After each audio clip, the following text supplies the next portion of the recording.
Assalamualaikum warahmatullahi wabarakatuh. Waalaikumsalam warahmatullahi wabarakatuh. Selamat pagi anak-anak semuanya. Apa kabar? Selamat Pagi, pagi. Pak. Alhamdulillah. Luar biasa. Biasa. Allahu Akbar. Alhamdulillah. Tadi sebelum berangkat sekolah, jumpa sama orang tuanya enggak? Bapak. Jumpa. Alhamdulillah. Gimana kabarnya? Baik-baik ya? Ya, Pak. Sehat, Pak. Alhamdulillah. Baiklah, sebelum kita memulai pelajaran ini, marilah kita berdoa yang akan dipimpin oleh Mujazi. Kepada Mujazi, silakan pimpin doanya. Ya, Pak. Perhatikan semuanya. Siap, Pak. Berdoa mulai. Bismillahirrahmanirrahim. Doa selesai. Alhamdulillah, terima kasih kepada Mujazi yang telah memimpin doanya. Semoga belajar kita pada pagi ini mendapat ridho dari Allah, hendaknya menjadi amal ibadah kita nanti. Amin.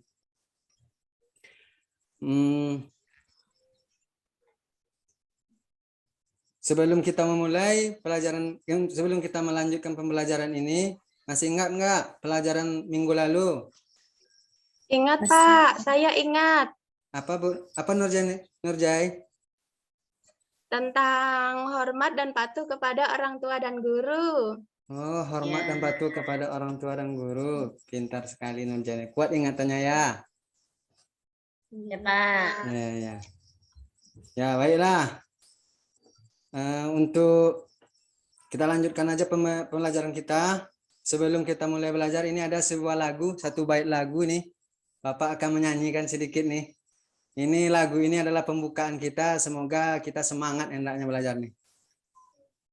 Ya, Pak. Ya, Pak. Bila Israel datang memanggil, jasad terbujur di pembaringan. Bila Israel datang memanggil, jasad terbujur di pembaringan.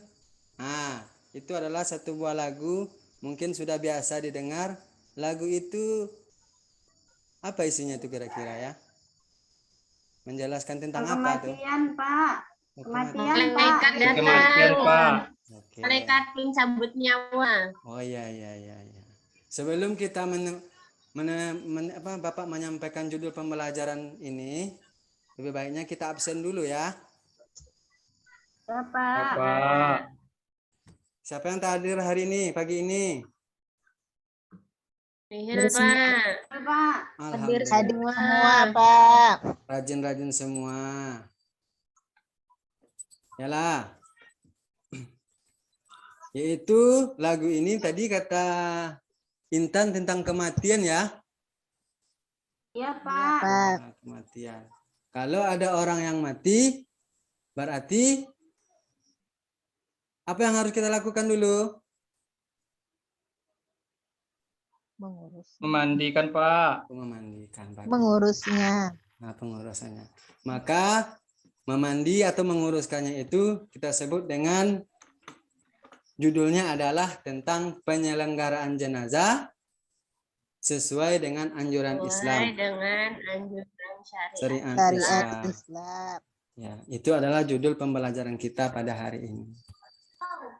Dan kompetensi dasarnya tentang pembelajaran ini yaitu ada 4.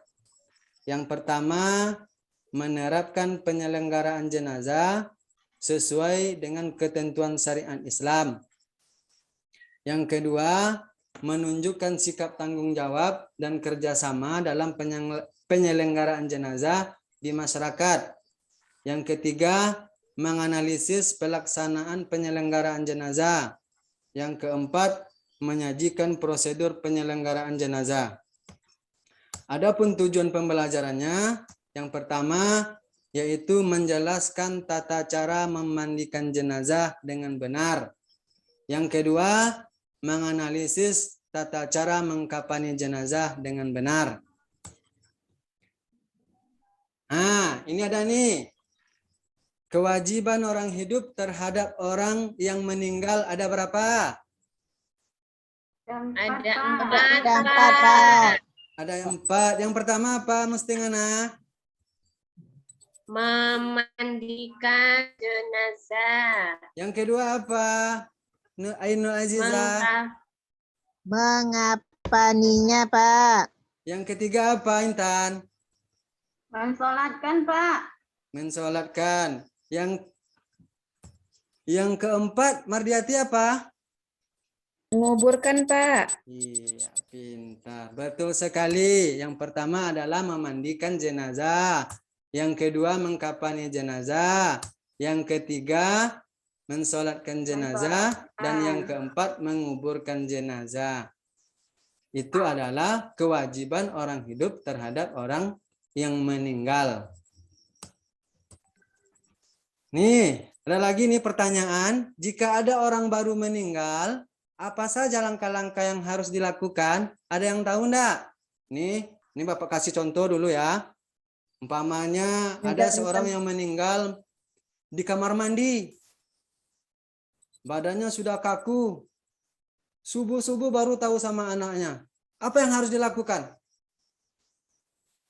Kira-kira ada orang yang meninggal kaku di kamar mandi. Subuh-subuh mau Bawa dulu sholat baru keluar, tahu sama Pak. anaknya. Apa yang harus pertama Dulu dilakukan? keluar, bawa baru keluar dari kamar mandi, tutup matanya Pak. Oh gitu. Pernah bertemu orang yang seperti itu? Pernah, Pak. Pernah. Siapa ya? Ada, Pak. Ainul Aziza Ada siapa? ada tetangga nenek nih di sebelah. Kemarin kayak Oh, gitu. kasihan neneknya ya.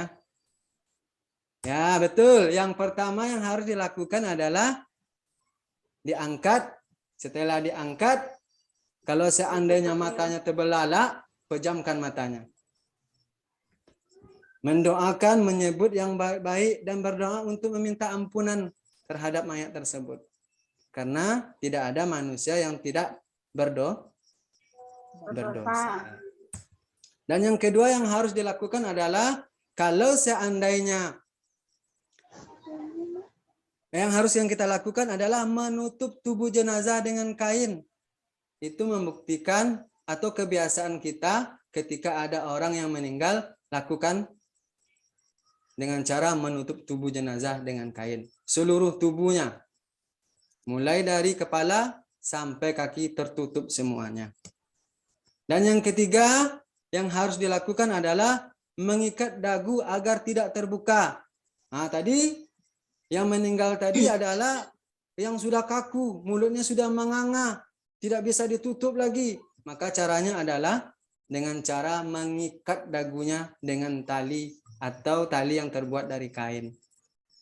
Supaya mulutnya tidak terbuka. Dan yang keempat, menyegerakan penyelenggaraannya. Nah, menyegerakan penyelenggaraannya agar mayat tidak lama-lama supaya dia tidak busuk. Nah, kan biasanya kalau di kampung kita kan, kalau seandainya dia meninggal sore, dikabari keluarga jauh minta tunggu, jangan dikuburkan dulu, tunggu dia sampai pulang. Sekarang kan zaman sudah canggih, bisa video call, bisa kirim foto melalui WA ya kan? Nah, Ya Pak. Ya, Pak. kalau bisa diberitahukan kepada pihak keluarga agar diselenggarakan jenazah tersebut. Dan yang kelima, yaitu sembunyikan rahasia atau aibnya. Kita bertetangga dengan orang yang meninggal tersebut. Kita tahu, kalau selama ini kita bertetangga, kita tahu buruknya. Tahu kesalahannya. Tetapi ketika dia meninggal, kita tidak boleh menceritakan keburukannya kepada orang lain. Karena itu tidak boleh. Selanjutnya, tangannya dilipat. Biasanya kan orang-orang kampung, kalau ada orang yang meninggal, itu adalah anjuran agama ternyata ketika melipat orang yang melipat tangan orang yang Tangan meninggal. orang yang meninggal. Orang yang meninggal. Nah, ini adalah doa saat memejamkan mata mayat. Pernah membaca doa ini ketika mayat mata terbelalak? Belum. Belum ya? Pak. Nah, ini doanya ini. Siapa yang bisa membaca doa ini? Coba tunjuk tangan. Nah, Saya kalau Pak. Pak Mujazi, Mujazi ya, silakan Mujazi. Ya Pak. Bismillahirrahmanirrahim. Allahumma ufir li fulan. Nanti sebutkan namanya Pak ya. Ya, Warfa' darajatahu fil muhtadiyin. Wahlubhu fi akihi fil ghairin. Wafil lana walahu ya rabbal alamin. Wafsah lahu fi qabrihi wa nawwir lahu fi. sekalian Baca terjemah. artinya Pak. Boleh, bagus. Artinya, ya Allah, ampunilah fulan, angkatlah derajatnya bersama orang-orang yang mendapat petunjuk. Hendaklah engkau menjadi pengganti untuk anak turunannya. Ampunilah kami dan dia, wahai Tuhan penguasa alam.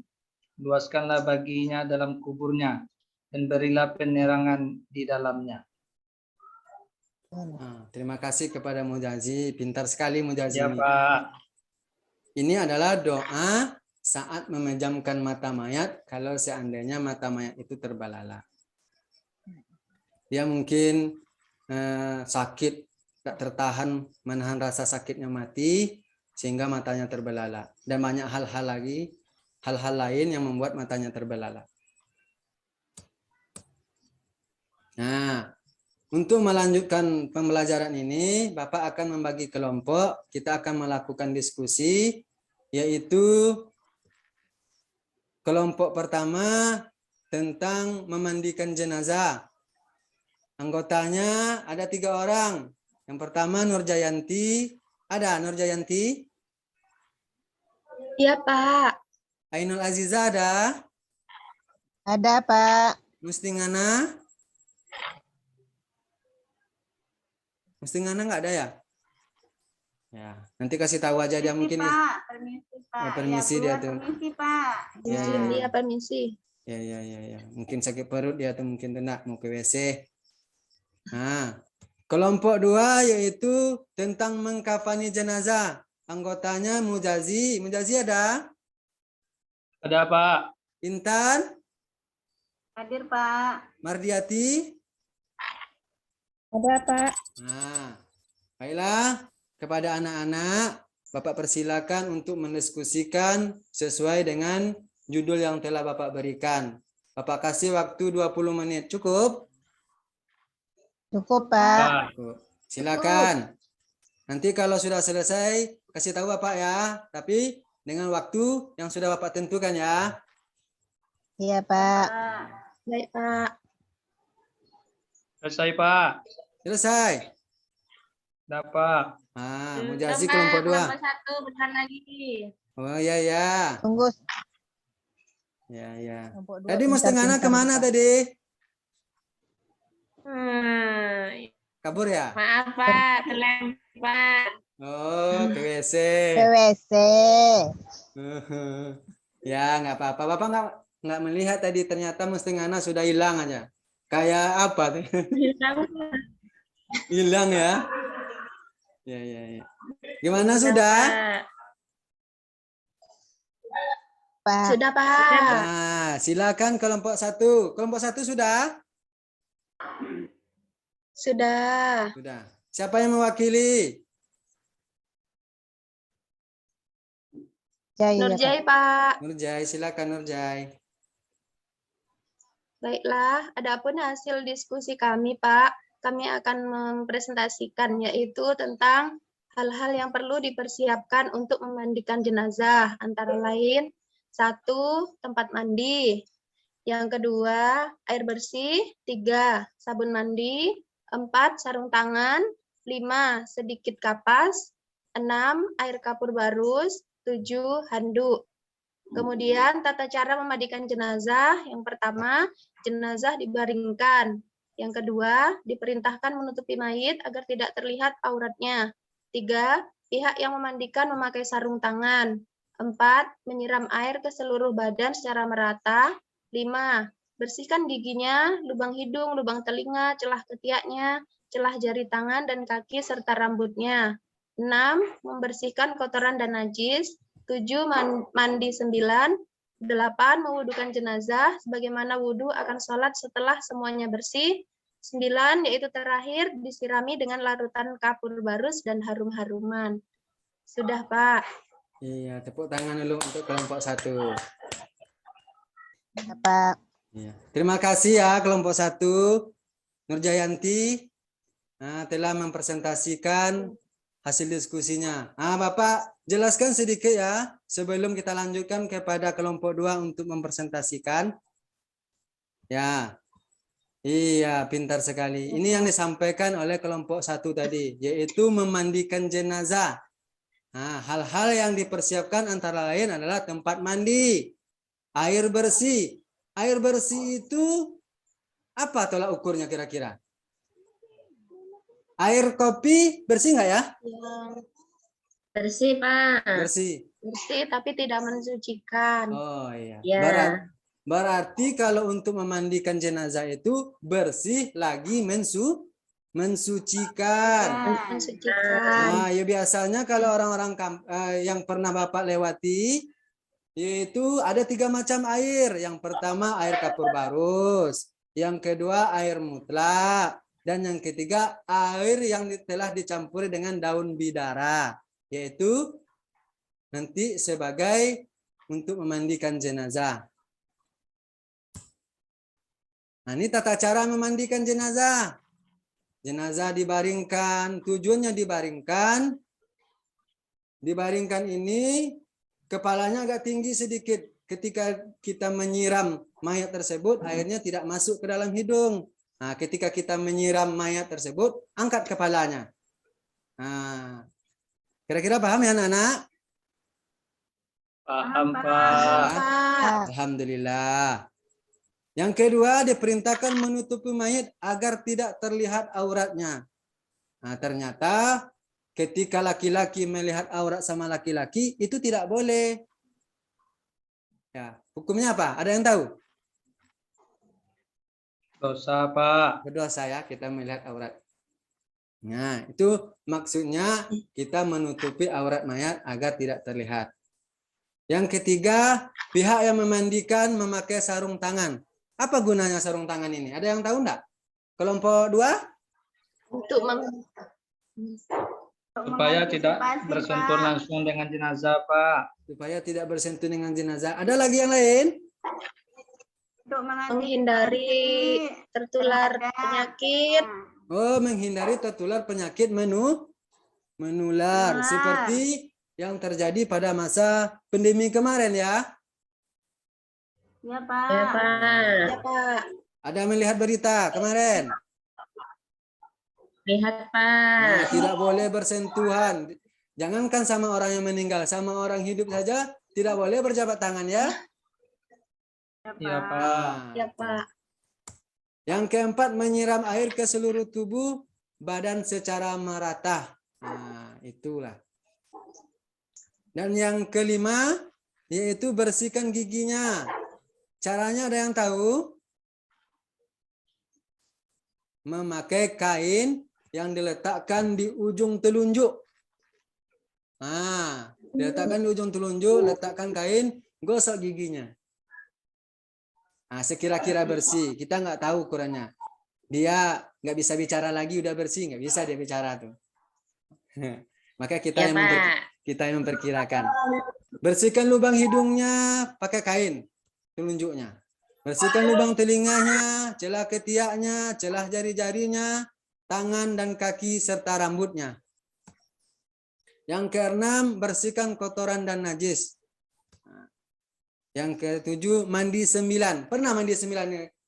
Anak-anakku mendengarnya seperti apa cara melakukannya? Belum, Pak. Belum pernah ya. Nah, itu biasanya dimulai dari bagian kepala sampai ke ujung kaki sebanyak 3 kali. Setelah itu angkat sebelah kanannya, siram 3 kali juga, dan sampai begitu juga sebelah kirinya, siram 3 kali. Berarti 3 bagian depan, 3 bagian kanan, 3 bagian kiri, sebanyak 3 kali. 3 kali berarti jumlahnya 9. Itu yang disebut dengan mandi 9. Yang ke-8, mewudukkan jenazah sebagaimana wuduk akan salat setelah semuanya bersih. Yang terakhir, disirami dengan larutan kapur barus dan harum-haruman. Nah, ini dia nih tempat memandikan jenazah itu. Memang tidak ada standarnya tempatnya itu. Yang jelas jenazah tidak diletakkan di lantai. Lakukan mayat seperti kita melakukan diri sendiri.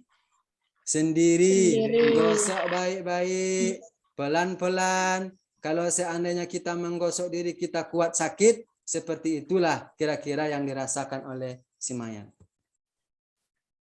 Ini ada yang gambar kedua itu menekan perut, yaitu mengeluarkan kotorannya. Nah, setelah ditekan perut, gambar yang kedua, tangan yang sebelah kiri memegang bagian leher belakangnya.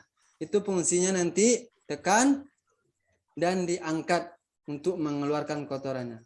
Nah, ini seperti gambar yang ketiga nih. Nampak nih, Bapak tunjuk nih. Nampak ya? Nampak. Nah, yang diangkat tuh.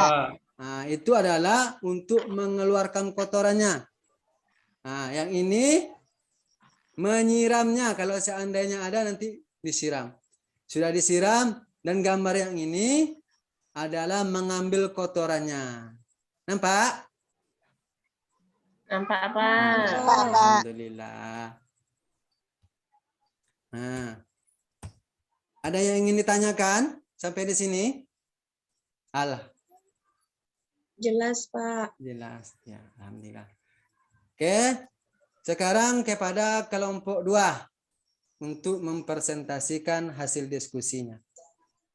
Siapa yang mewakili? Saya, Pak. Silakan Mujazi. Assalamualaikum warahmatullahi wabarakatuh. Waalaikumsalam. Waalaikumsalam warahmatullahi wabarakatuh.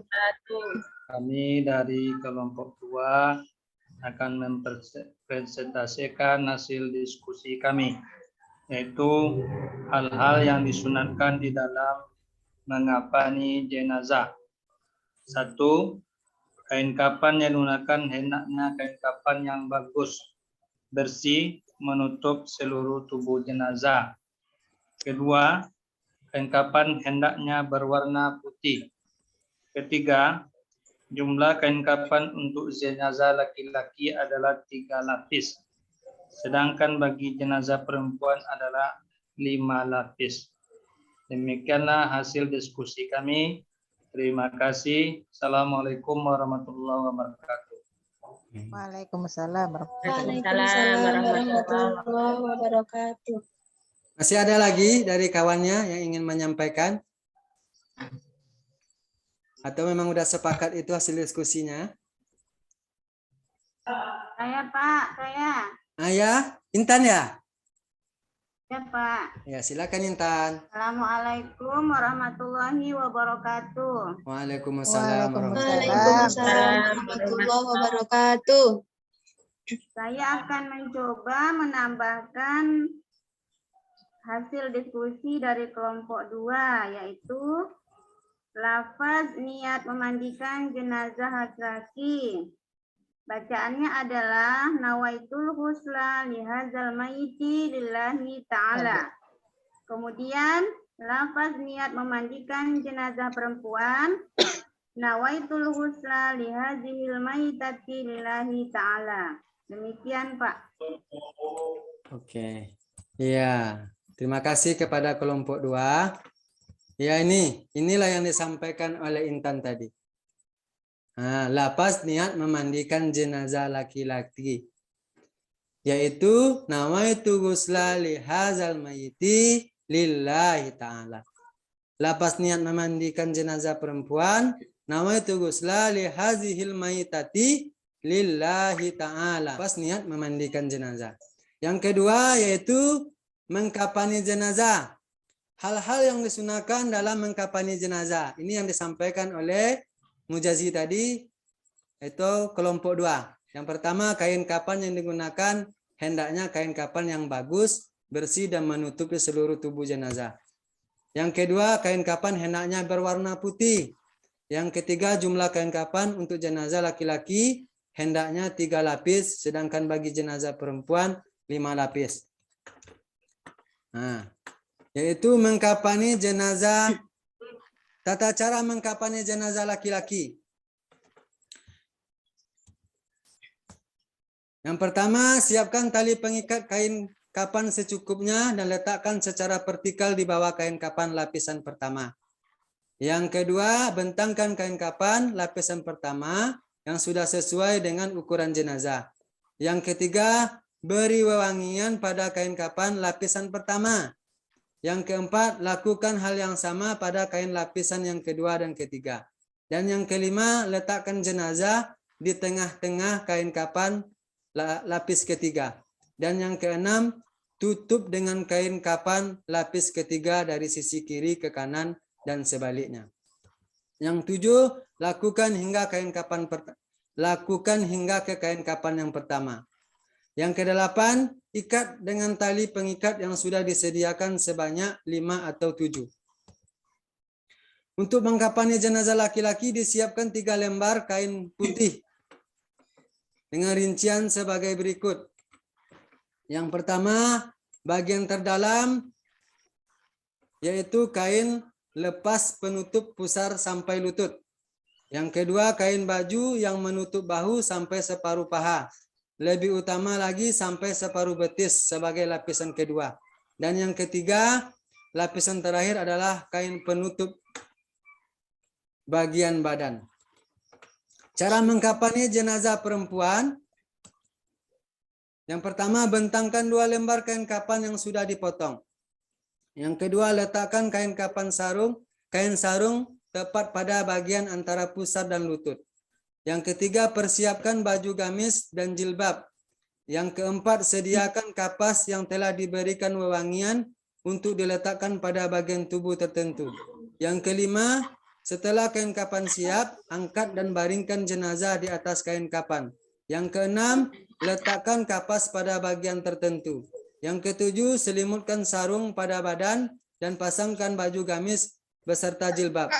Yang kedelapan, kepang rambut panjang jenazah menjadi 2 atau 3 bagian dan letakkan di atas bahu gamis. Yang kesembilan, selimutkan kedua kain kafan selembar demi selembar lalu ikat dengan beberapa utas tali yang disediakan. Bagian jenazah perempuan sebaiknya 5 lembar kain dengan detail sebagai berikut. Lapisan terdalam yaitu kain basahan yang menutup bagian antara pusar sampai lutut. Yang kedua, lapisan kedua meliputi kain kerudung, baju kurung yaitu kain yang menutup bahu sampai kaki, batas minimal sampai paha. Yang ketiga, lapisan terakhir adalah 3 lembar kain sebagai pembungkus yang menutup seluruh badan. Nah, ini bentuk gambar-gambar kain kafan untuk perempuan. Gambar 1 itu adalah sarung, gambar 2 adalah baju kurung, gambar 3 adalah kerudung, gambar 4 kain, gambar 5 kain. Ini cara mengkafaninya. Letakkan 3 yang paling bawah. Ini untuk perempuan nih. Nah, lipat dari sisi sebelah kiri menuju ke kanan. Dan begitu sebaliknya. Sampai kepada lembaran yang pertama. Nah, ini untuk si laki-laki. Nah, ini ikatannya. Kalau yang seandainya 7, di ujung kepala. Nah, pocong namanya. 1. Setelah itu di leher. 2. Di dada. 3. Di dekat paha 4. Dekat lutut 5. Di mata kaki 6, di ujung kaki 7. Itu yang 7. Nah, ini contoh-contoh. Nah, ini gambar-gambar. Nah, yang 5 ini, nampak? Yang 5 ini ikatan yang 5 macam tadi. Nah, sebelum kita mengakhiri pembelajaran ini, perlu kita ketahui hal-hal yang harus kita lakukan terhadap mayat. Yaitu pada pembelajaran kali ini ada 2 macam. Yang pertama adalah Memandikan. Yang kedua, mengkafani. Itu adalah yang kita lakukan. Nah, sebelum kita menutup pembelajaran ini, Bapak akan memberikan latihan soal yaitu objektif. Soalnya ada 10 buah nih. Tapi ini ada 1. Kepada Nurjayanti bisa membaca soalnya sekalian menjawabnya. Bisa, Pak. Silakan. Perilaku mengurus jenazah mulai dari A. Langsung jawaban atau dibaca ABC-nya, Pak? Boleh dibaca atau langsung aja boleh. Oh iya. Perilaku mengurus jenazah mulai dari jawabannya A. Memandikan, mengafani, menyolatkan, dan memakamkannya. Kawan-kawan yang lain gimana? Sepakat dengan jawaban Nurjayanti? Iya, Pak. Betul, Pak. Benar, Pak. Betul, jawabannya adalah A. Ah, Nah, kita lihat hasil penilaiannya ya. Alhamdulillah penilaian untuk materi ini semuanya tuntas. Nah, Nurjayanti nilainya 100, Mustengana nilainya 100, Intan nilainya 100, Mujazi 80. Ada salah satu Mujazi Pak. ini. Rendah nilai saya, Pak. Yang rendah nih. Kurang semangat kayak Mujazi ini. Udah Iya, makan Pak. tadi Tak belum? menghafal, Pak. Udah makan? Udah, Pak. Aduh, berarti kekenyangan ngantuk nih. Biasanya kalau orang Melayu tuh kalau lapau ugut nan konyang, matu nan ngantuk nak, Mujazi. Iya, Pak. Nice. Yalah. Mungkin itu saja pembelajaran kita pada hari ini. Sebelum pembelajaran ini ditutup, Bapak minta kepada Mujazi untuk menutup pembelajaran ini. Kepada Mujazi dipersilakan. Perhatikan semuanya. Siap, Rak. Mari kita baca Alhamdulillah.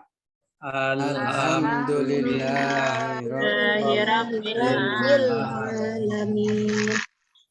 Selesai. Kayak mana menyetopkan video nih, Mbak?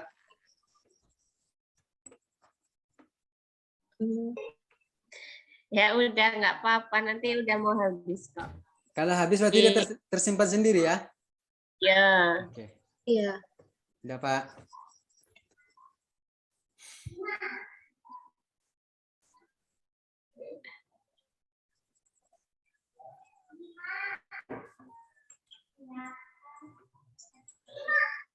Sudah, Pak. Udah, Pak. Oh ya.